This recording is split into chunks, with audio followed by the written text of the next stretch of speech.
Hello everyone, welcome to Painty Crafty, and today I'm going to be crafting and showing you an idea of what you can create with a paper egg carton. Now these are part mixed media, part sculpture, but they're very whimsical and so much fun. Today I'm a part of a YouTube collaboration. We have 3 hosts today. We have Mary with the Painted Peach, Jeanie with Jeanie's Painted Palette, and Kristi with Funky Junk Inspiration. Now today's about whimsical ideas of what you might create with children or grandchildren, but I'm telling you, this project is so much fun. You're going to want to create one yourself. Well, as we get started, I wanted to also remind you that this is a playlist, so all of those who've joined in today's collaboration, there's going to be a link for a playlist down there. You're definitely going to want to click it and see what they might offer to this fun collaboration. Well, let's get started. I can't wait to show you how you begin this process of creating these fun, whimsical style paper egg carton creations. This particular egg carton craft, I'm going to be creating an animal, the rabbit, from mine. There's 2 different ways you can cut the egg carton to create the nose and shape for your animal. You can either choose to use the long cone, or you can choose to cut it where it's the flat part of the egg carton. I'm going to be using the flat part of the egg carton. I also cut a small little nose shape to cover up that round little divot in the middle of where it was pressed for the eggs. For the base to build my animal on, I'm going to be using cardboard. You can use circles, squares, whatever kind of shape you want to create. Basically, just cut out a shape and think of this as being a frame of what you're going to be building your animal on. This paper egg carton craft idea is super popular, and if you were to go on Pinterest, you would find many images of different ideas of how you can create it. It seems to be very popular as an art project idea for middle schoolers, but any age could really do it. And like I said, they're super fun, and I definitely would encourage you to try one too. I chose to use the acrylic paint color Sea Breeze in the Deco Art color. It's a beautiful spring color, and it's going to go really well with the theme of having this Easter spring style bunny. To create the polka dot pattern, I dipped the end of my paintbrush in white paint and then tapped it around the edge to create the little polka dot pattern. Now this is where you get to decide what color your animal is going to be. I wanted to go ahead and make a white bunny face and add the black on it, so like a black and white bunny. I'm not for sure what the name of that rabbit is called, but it's super cute, and that's the rabbit I wanted to try making this time.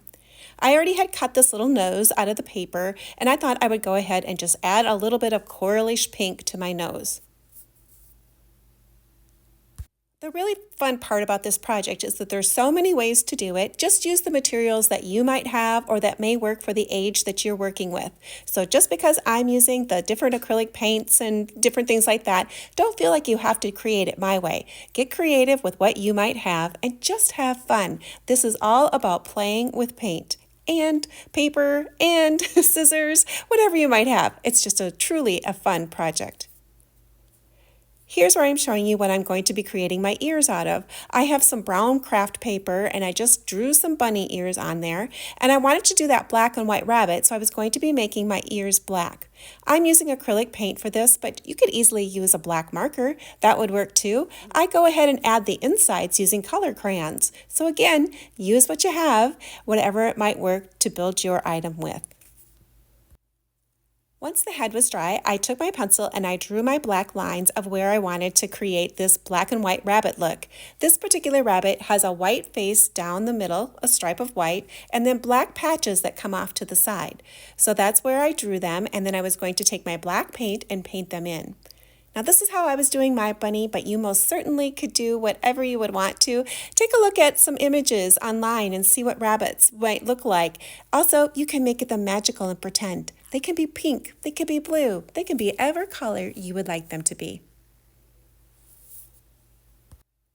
Once my ears were dry on the paper, that's when I was going to use my color crayons. I have a neon set of color crayons.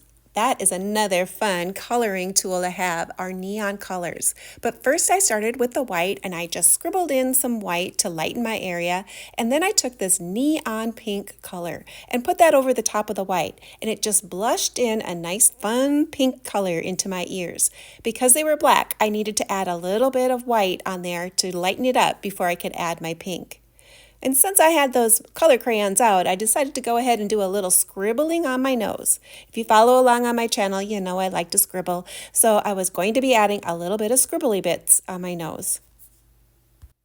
And then after I had the little scribbly bits of crayons on, I had my white paintbrush sitting there, so I decided to kind of dry brush a little bit more white on the top. Yeah, you know how it goes. If you got a little paint, you might need to use it.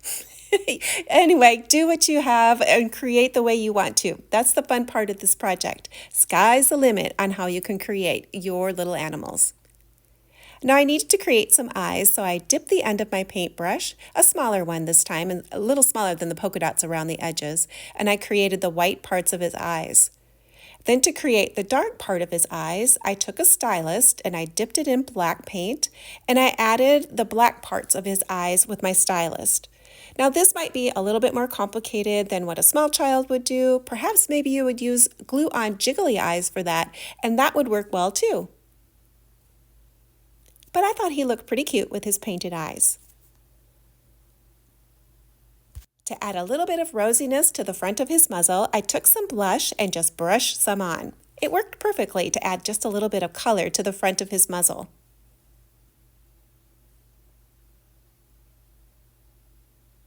To create the whiskers for my rabbit, I used white crochet thread. I looped it back and forth about 3 times, and then I hot glued it to the center of my rabbit. I wanted to hot glue the whiskers on first before I put the paper nose on so that the whiskers would be underneath the nose. So first I added the glue and then put the whiskers on top, added a little bit more glue, and then put my paper nose on top.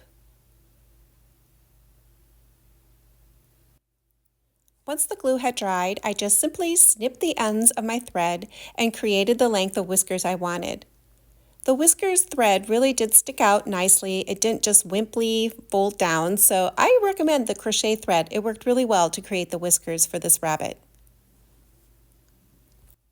To create the finishing look on the front of his face, I took a ballpoint pen and drew a line straight down to create a muzzle line, and then curved it underneath, and then wrapped it up just a tiny bit on the edges to create a little bit of a smile. It worked really easy to use the ballpoint pen. You could also use a pencil if you felt more comfortable using that, but the pen really did do the trick. To create a little bit more sparkle to the eyes, I took my Posca white paint ink pen and I drew some lashes on the top, and then I did a few little lashes at the bottom, and that just brought this little rabbit to life. Now to decide where I wanted to place the clothes, I just placed the rabbit head down with the ears before I cut them out to guide where I was going to be able to put my clothing on for my rabbit. This is where you get to decide, do you want a suit on your rabbit? Are you going to make a dress? I decided I was going to do a dress in the end. Here I was using a little bit more of my color crayon, just to add a little bit more detail around the edges. And the reason why I chose to do a dress is because I had this really fun, pretty pink paper, and that's really what I wanted to use for my character. So I cut that basic shape that I drew, and then I just stuck it on the cardboard and measured it, and I was going to be gluing this down with a glue stick. This paper is fairly light, so a glue stick will hold this paper quite easily. Creating the clothing for these little characters is a perfect way to use up some of the paper scraps you might have in your stash. I added this piece on as a collar. And then once I had the collar on, I replaced the head to see exactly where my ears and my head might go. I decided I wanted to add a little neck to this animal, so I drew that in with my pencil. And then since my rabbit was black and white, I painted the neck in with some black paint. I thought this bunny would look really cute with some buttons on the front of her dress, so I hot glued some on that I had threaded through with some embroidery floss. For other ones of these characters that I've created in the past, I've used dried flowers, I've added some fun fur to the tops of their heads to add a little tough a bit of fur. There's so many fun ways to create these little characters. To go ahead and attach the ears, I first cut them out. And then I was going to be hot gluing them down once I had them in position of where I wanted them. It works the best is if you put the head down and then position your ears where you would like them. These little characters look great if you kind of slightly tilt the heads. They don't necessarily have to be straight on. You just want to have an idea of where you want to have your ears placed. Once you have an idea, I just took some hot glue, tacked it down,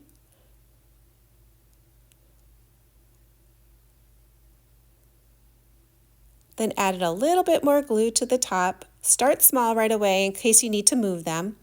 And then I just added a little bit more to the top. I wanted to have a little bit more bend to the ears, so I wasn't going to glue them all the way flat.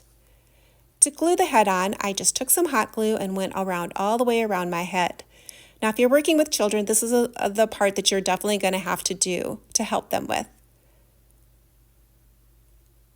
Go ahead and just hold it on there lightly. It does sit down really quickly. I'm using my stylist here to kind of pick up any extra bits of glue that might squeeze out around the edge after putting it on there and holding it a little tighter.